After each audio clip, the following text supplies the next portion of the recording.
Okay, but like, okay, let's go back to that point. The age of Aisha. I agree with that completely. I think it was completely moral. She's what?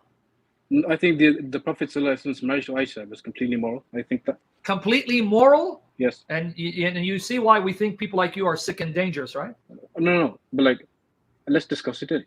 Let's actually understand. Discuss how a 54-year-old grandpa marries a girl young enough to be his great granddaughter, leaving her childless and leaving her a widow till she died in her 60s. Discuss the mercy, because your prophet is a mercy, right? You read Hadith, haven't you? I've read that hadith. I have them here. Yeah. So, this So like, no, hang on. There's so many hadith in there, which Aisha is talking to the Prophet, and then the people are coming to get advice from Aisha radiallahu anhu. Oh, so you had to have sex with her to make her a qualified scholar for people to go on advice. He couldn't take her as a daughter, right? So I mean, you're being No, like, listen how stupid you sound. I got to be honest with you. So Muhammad, the only way Muhammad could groom Aisha to be a teacher is he takes her at 9 and has sex with her. He couldn't adopt her as his daughter. He couldn't raise her as a daughter instead and teach her the deen and be a father to her. He had to take her to bed and have sex with her in order to qualify her to be a teacher for people to seek advice. You see how sick you sound? No, Sam, hang on a second. Are you saying all these words and it's making me look bad? Just wait for a second. I'm saying, look how sick and demented you are that you would justify this. Anyone who would justify a 54-year-old man having sex with a 9-year-old. But she was. Or what? No. He married her at 6. He married her at 6, but he didn't. It was 9 when he consummated the marriage. You want me to give you your hadith? Yeah, but like she was a mature adult at the time. So you are that sick and perverted and demonic to say, yeah, but at 9 she was okay for a 54-year-old to mount her and penetrate her. Are you? You're sick, right? You're disgusting, right? Yeah, no, but times are different back then. Haven't you read the hadith?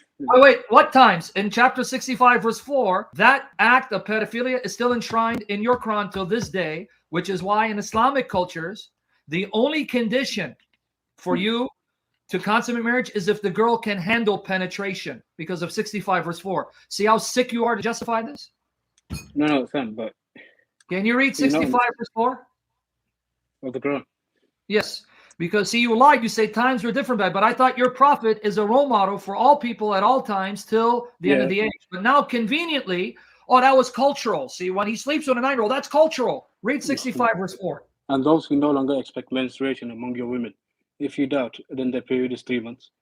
And also for those who have not menstruated, and for those who are pregnant, their term is until they give birth. And whoever fears Allah, He will make for him of his matter ease. Okay, this is talking about divorce and idda, the waiting period, right? Sam, sorry, can I make a point?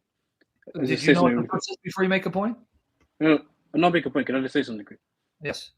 Yeah, can we not throw like insults, like say you're sick and this, like Friend, I'm sorry. When you justify a young girl being violated, you don't deserve respect. I'm sorry. I'm not going to appeal to your emotion and tickle your ears. You're not hearing yourself. Can you show me among the Jews and Christians at the time of your prophet, they allowed a 54-year-old man to have sex with a 9-year-old? Even at the time of your prophet, the Jews and Christians. Show it to me. You can't. But I heard Joseph was 90 and Mary was 12. If I show you you're lying through your teeth and that source is fraudulent. No, I'm not lying. No, because look what you did. You see why I have no respect, and I'm about to insult your prophet because you have no respect. What a sick, filthy pervert you are. To say, well, I heard Joseph was 90 and Mary was 12. Let's go with that. Even the sources that you quote, which are not eyewitness testimony, but let's go with it. Did Joseph marry her, or was the sources saying that Joseph took her to be her guardian like a father, not to have sex with her, you sick pervert? Have you read the source?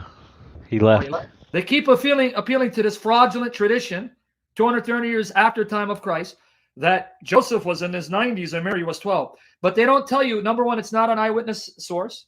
Number two, even in that tradition, Joseph didn't marry her. He was taking her in as a daughter where he would be her guardian. You see how sick and perverted this religion is? Yeah, he ran away. He left. Yeah. There you go, guys. It's terrible.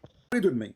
When your sheikh says to you that Muhammad married Aisha at the age of 18, Muhammad was dead at that time, my friend. Muhammad married Aisha when she was 18. Muhammad is dead when she was 17, going in her 18. He died. So he married her, and then he stayed with her nine years after he died.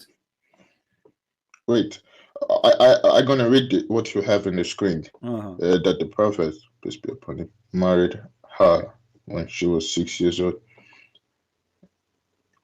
And what? And he consummated his marriage when she was.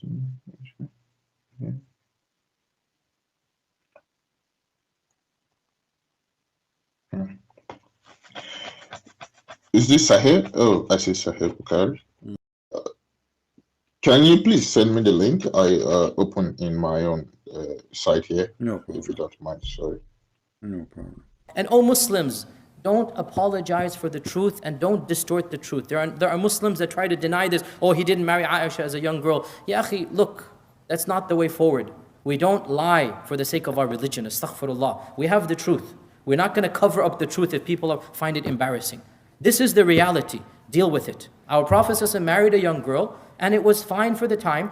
That's right. Don't be ashamed of your Prophet. Be proud of the fact that he spread the legs of a prepubescent little girl and forced his penis inside of her.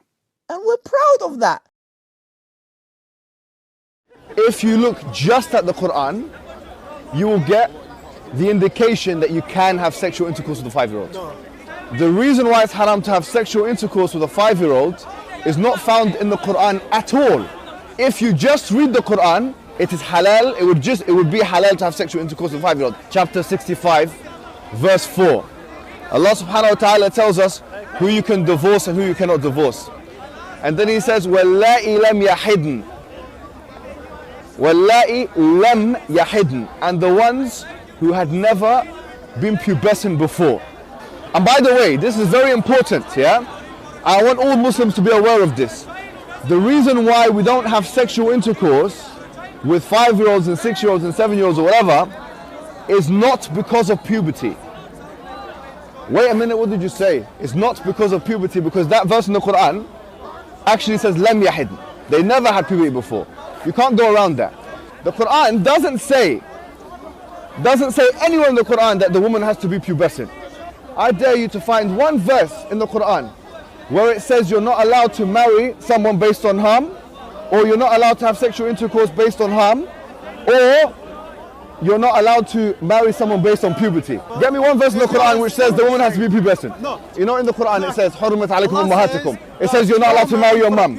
It says you're not allowed to marry your sister, your auntie. Where does it say you're not allowed to marry a prepubescent? I'm looking for one verse that you can say, you pinpoint it and say this is where it says prepubescent marriage or whatever is not allowed. So if your Quran alone, you're steered towards pedophilia, a severe type of pedophilia, a wife abuse, a severe type of wife abuse.